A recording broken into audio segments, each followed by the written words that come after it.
ایک कार्रवाई इस्लाम आबाद हाई कोर्ट की भी है। इस अदालत में कोई साहब एक दरख्वास्त दायर करते हैं कि जेल में इमरान खान और उनकी बेगम साहिबा के अज़दवाजी हुकूक बहाल किए जाएं। मुझे माफ़ कीजिए कि इस मामले पर बात करते हुए भी हया आती है और मैं नाकारा इतना कादिरुल कलाम भी नहीं कि सकाहत से गिरे बगैर सब कुछ अर्ज कर दूं।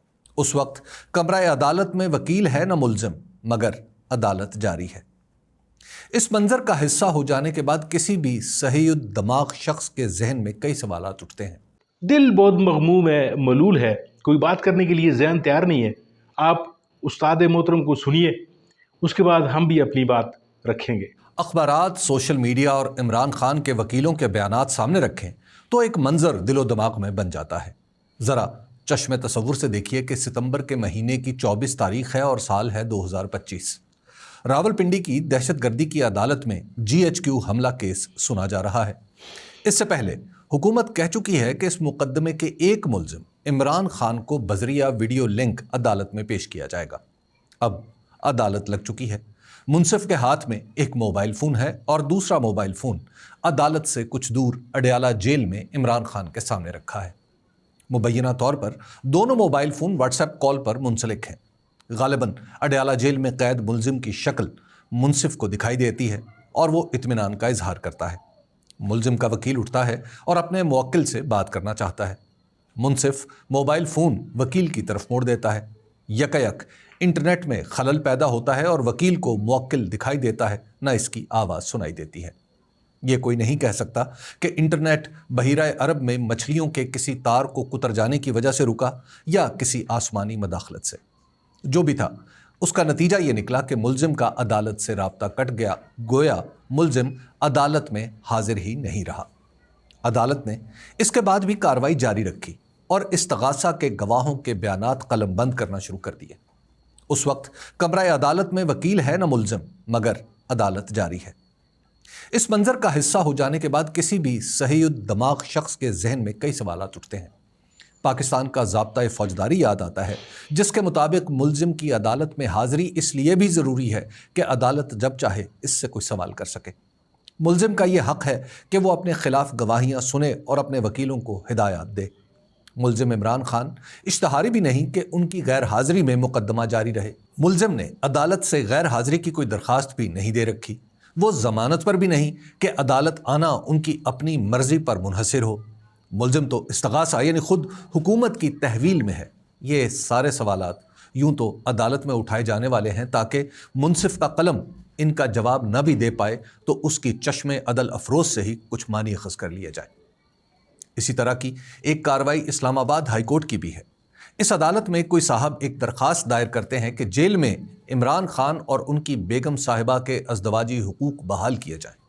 मुझे माफ़ कीजिए कि इस मामले पर बात करते हुए भी हया आती है और मैं नाकारा इतना कादिरुल कलाम भी नहीं कि सकाहत से गिरे बगैर सब कुछ अर्ज कर दूं। बहरहाल दरख्वास्त दायर करने वालों का कोई रिश्ता इमरान खान और उनकी बेगम से नहीं। फिर यह मामला ऐसा है कि इसे अदालत में उठाने का इख्तियार सिर्फ और सिर्फ इमरान खान या उनकी बेगम का है। मियाँ बीवी के दरमियान पर्दे के पीछे इस मामले में तीसरा शख्स, हत्ता के सगी औलाद भी फरीक नहीं बन सकता। यह दरख्वास्त काबिल ताज़ीम इस्लामाबाद हाई कोर्ट में दायर हुई। इस अदालत के मुअज़्ज़ज़ रजिस्ट्रार ने न जाने किस नुक्ताए कानून को सामने रखते हुए तीसरे शख्स की दरख्वास्त को अदालती समात के लिए मंजूर कर लिया और कोई एतराज़ नहीं लगाया।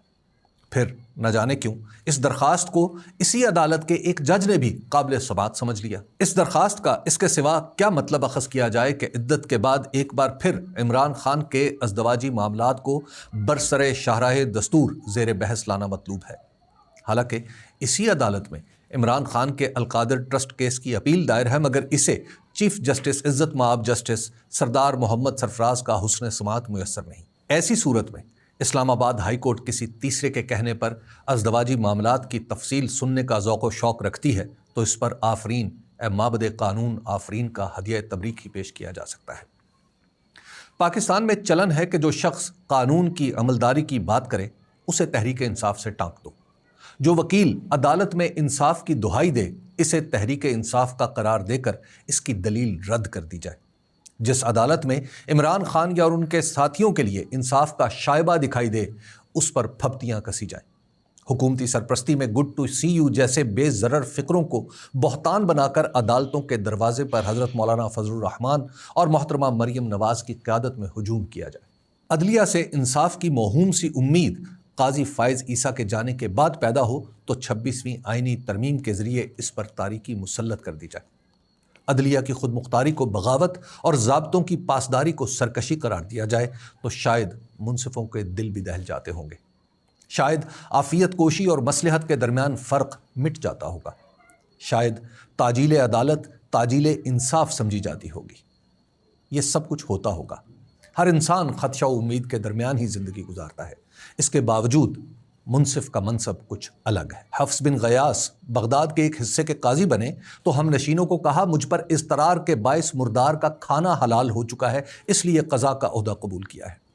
ان کا ایک جملہ تاریخ کی کتابوں میں جج بننے کے خواہش مندوں کے لیے نقش ہو گیا۔ کہا قاضی بننے سے بہتر ہے کہ آدمی اپنی انگلیاں آنکھوں میں ڈال کر انہیں نکال پھینکے۔ جب تک قاضی رہے تو ہارون الرشید جیسے حکمران کو بھی خاطر میں نہ لائے۔ دوران عدالت کبھی خلیفہ نے بلا بھیجا تو عدالت کا وقت ختم ہونے کے بعد ہی گئے۔ علم کا یہ عالم کہ علم حدیث کے امام وقی بن جراح سے کوئی مسئلہ پوچھتا تو کہتے حفص کی طرف جاؤ۔ جب منصب سے سبکدوش ہوئے تو وقی نے کہا کہ آج عدالت ختم ہو گئی۔ اسی طرح عز الدین بن عبد السلام کا معاملہ ہے۔ مملوک مصر میں سے ایک بادشاہ بنا تو کہا غلام کسی بھی حالت میں اولی الامر نہیں ہو سکتا۔ ناظرین کرام، ویڈیو آپ نے ملاحظہ فرمائی ہے، اس پر کیا تبصرہ کیا جا سکتا ہے؟ جو نوحہ آپ نے جناب حبیب اکرم کی زبانی سن لیا، کیا اس پر کوئی اور بات کی جا سکتی ہے؟ حضرت علی رضی اللہ تعالیٰ عنہ کا قول ہے کہ جس ریاست سے انصاف اٹھ جاتا ہے اس ریاست کا کلا کما بہت جلد ہو جاتا ہے، یعنی کفر کا نظام چل سکتا ہے اور ظلم کا نظام جو ہے وہ کبھی بھی نہیں چل سکتا۔ عدالتوں کی باتیں آپ نے سن لی، عدالتوں کے کام آپ نے دیکھ لیے، اور جو کچھ اس ملک میں ہو رہا ہے اس کو آپ بخوبی دیکھ رہے ہیں۔ جس طریقے کا حبیب اکرم صاحب نے آپ کے ساتھ پورے کا پورا ایک سینیریو انہوں نے جو تصویر کشی کر لی ہے، یعنی ان سے زیادہ بہترین تصویر کشی میں نہیں سمجھتا ہوں کہ کوئی ہمارے ملک میں، شاید یہ پہلے اور آخری صحافی ہیں کہ جو الفاظ سے آپ کو منظر کشی کرتے ہوئے نظر آتے ہیں۔ عدالت میں جس طریقے سے عمران خان صاحب کی پیشی کو رد کر دیا گیا، ان کی جو حاضری تھی، ان کی کوئی بات جو ہے وہ پبلک میں نہ آ جائے، انٹرنیٹ کو معطل کر دیا گیا۔ عوام اب یہ سب کچھ دیکھ رہی ہے۔ اب حبیب اکرم صاحب نے جو آپ کے سامنے چیزیں رکھی ہیں، یعنی کیا آپ کا دل جو ہے اس پہ گرفتہ نہیں ہوا؟ کیا آپ کا دل جو ہے وہ مغموم نہیں ہوا؟ ان کا بس کچھ بھی نہیں کہا جا سکتا۔